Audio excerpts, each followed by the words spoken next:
Apple aims to source all U.S. iPhones from India and pivot away from China. This is a Financial Times story. Rob, if you got this clip, Apple plans to shift the assembly of U.S.-sold iPhones to India by the end of 2026, aiming to source the entirety of the more than 60 million iPhones sold annually in the U.S. from India, doubling its iPhone output there as President Trump's trade war, including reciprocal tariffs of over 100% on Chinese imports, forces the company to pivot away from China, where it manufactures most iPhones via Foxconn in response to Trump's tariffs, which initially wiped $700 billion from Apple's market value. Damn. The company rushed to export Indian-manufactured iPhones to the U.S. to avoid higher Chinese tariffs with a temporary reprieve for smartphones at 20% rate, while India faces a paused 26% reciprocal tariff. As VP J.D. Vance noted, very good progress towards a U.S.-India trade agreement. Rob, can you play this clip? Tech giant Apple plans to shift the assembly of all U.S.-bound iPhones to factories in India. That's according to a report in the Financial Times. The FT says all 60 million iPhones sold annually in the U.S. could be made in India as soon as next year. Wow. It's part of Apple's push to move away from China, and the company is speeding things up. Tom, thoughts? Well, I take you back to August of 2023. After a bunch of issues were happening with Foxconn factories, worker suicides, and some human rights violations that made the media over here, even though the media at that time, when, who was president at that time? Oh, never mind. They were trying to suppress it. Back then, they said, okay, that they were going to manufacture about half of the iPhone 15s in India. That was August of 2023. Then, about a year later, they announced that they had produced over $14 billion worth of iPhones over the fiscal year ending August in 2024. And so they have already been moving there, and they had crossed 15% of the iPhones were made in India as of mid-2024.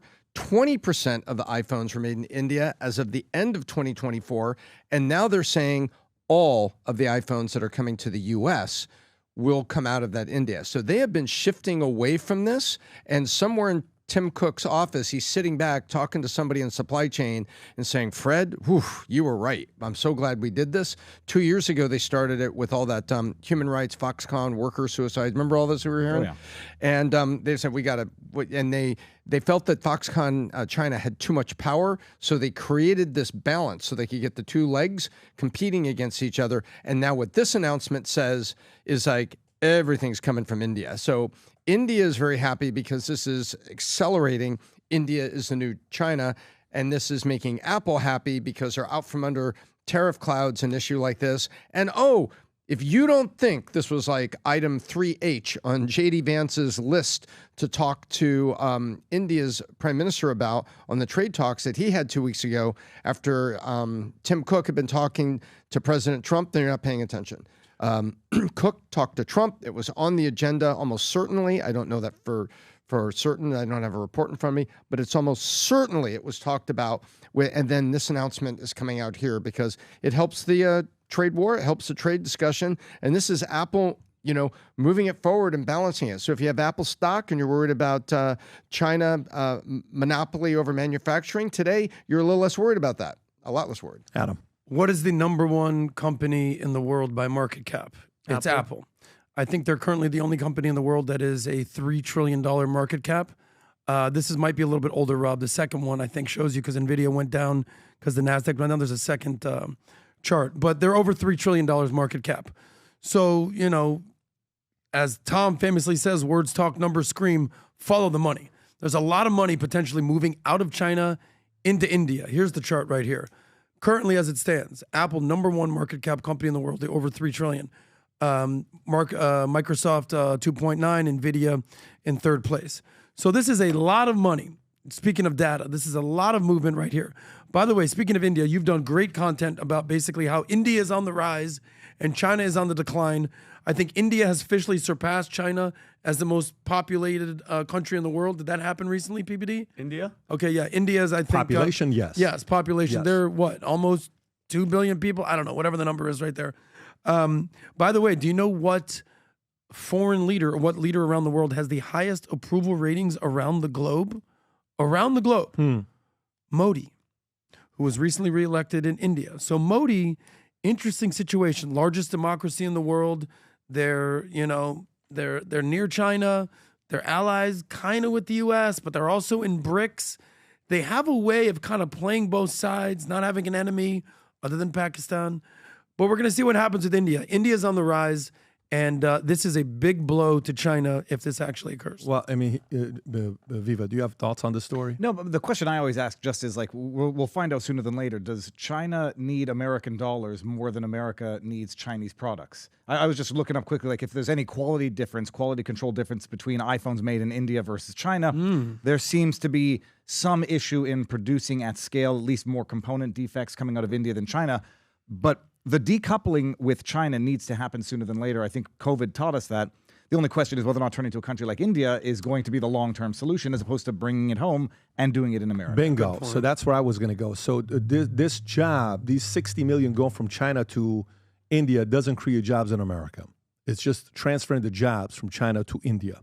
So what it's going to do here, we don't know. If, Apple can find a way to produce 10% of it, 25% of it here, that would be a beautiful thing to bring some of those jobs here, but that's not the case. Now, does this create a relationship with a country that's a little bit easier to deal with than China? Yes.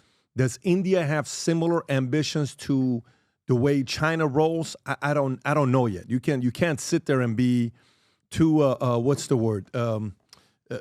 Trusting either, assuming that one day India is not going to sit there and say, well, we're going to be bigger than U.S. and we're going to be bigger than this and we're going to be, bigger than all these other countries. There's nothing wrong with being ambitious, but at least they don't have that level of communistic, hate towards the West. India doesn't have that feeling and the vibe, which, could make it better. Obviously, you're seeing the relationship.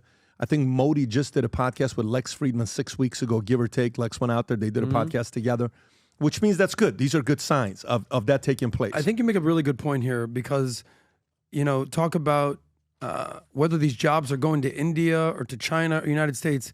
Look, I'm not in the camp where I think that people want to bring these jobs back to America. Look, as an American, I want to use an iPhone. I don't want to make an iPhone. All right, so I don't think these jobs are coming back to America. There's a reason that we sent these jobs overseas in the first place. Globalism. We want to, you know what America does better than anybody? Better than anybody. We consume. We're a consumption-based economy. Consumer sentiment. You know what consumers do? They consume. Yeah. They buy stuff. Yeah. Okay, so we want people to make cheap stuff out there so we can buy it for cheap. That's just what it is. So some of this talk about jobs coming back, manufacturing jobs, we're bringing jobs back. I don't think people really want some of these jobs because we're more of a service-based, technology-based, finance-based economy. We're not trying to make make Let the people in India or let the kids in China with their low wages make the iPhones. I wouldn't want kids to I'm just saying, there's actually a stat out there. I don't know if you can find it real quick about should we bring jobs back to America? And a vast percentage is yeah, for sure. And then they ask the follow-up question. Do you want to work at this job? And everyone's like, hell no. So in theory, people want to bring jobs back, but nobody in America wants these jobs. Let the little Chinese people make the phones, not us. No, but guess what? With an economy where people don't have jobs, guess what? Bring that shit here, number one. And number two. You trying to make an iPhone, Vinny? No. I like my job. You want to use one? I agree with this number. What is this? 80% of Americans believe the country would be better off with more manufacturing jobs. Only 25% believe they would That's personally what be I'm better off saying, exactly. But what I'm saying is that 25% is still a big number. That's still a lot of people that would benefit from having a job there. Of course. Also, Touché. not But everybody. let's not forget the disparity here. 80% are basically saying, yes, we should bring jobs back. Do you want to work at this job? Basically, only 2 in 10 are like, yeah, I'll do that. Yeah, so there's almost a 60% variance between what you want and what you'll do.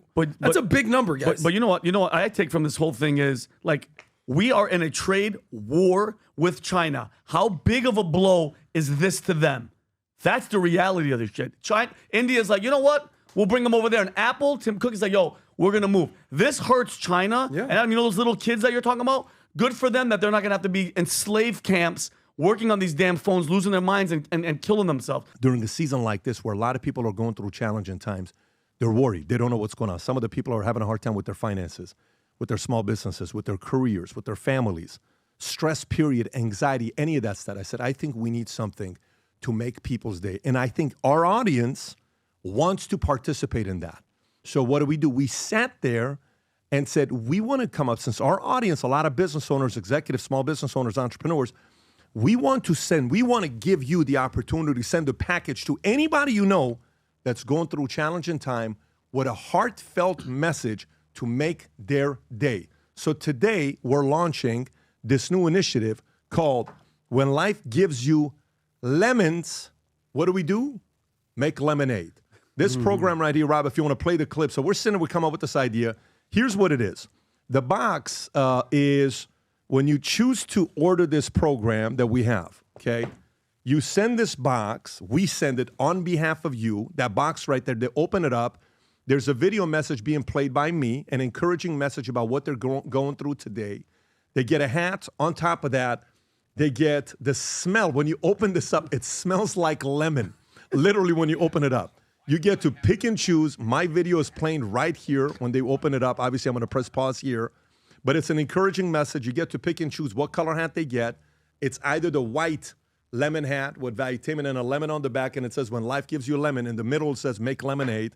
You can choose the green hat, or you can choose the red and green, all of this, but the black and green in it. Anyways, inside of it, when you open it up, there's a Valuetainment paper that's in it. There is this lemon squeezer that's in it. You got these, what do you call these things? Air fresheners. Air fresheners in the car. You got a bunch of stickers, bunch of lemons, and then stress balls in it, okay? They're going to laugh. They're going to have fun with it. But if you're somebody that's watching this, you have a friend, a family member, a coworker that's really going through it today, and you want to put the biggest smile on their face, representing both Valuetainment and the individual that's going through it, go to vtmerch.com, Rob, if you can help them walk through this. And there's going to be a card in it. You can go to vtmerch.com. Rob, if you can go to the card so they can see what that'll look like. So they'll get that box. You see the future looks bright on it, hashtag. And then the note right there with your name on the bottom left, meaning sent to you with care from your name being in there. So this is more than just a box. It's a message of optimism, encouragement, and the power of turning life's lemons into something amazing. We want to be able to use these opportunities to make people's days. We did this with only a limited 500 of these. We don't have more of these. These are all handmade. These took 6 weeks to make. So we only have 500 supply. The cost on this, we're making no money on this. This is $74.99 to ship it to somebody with everything that's in there. So go to vtmerch.com, place your order.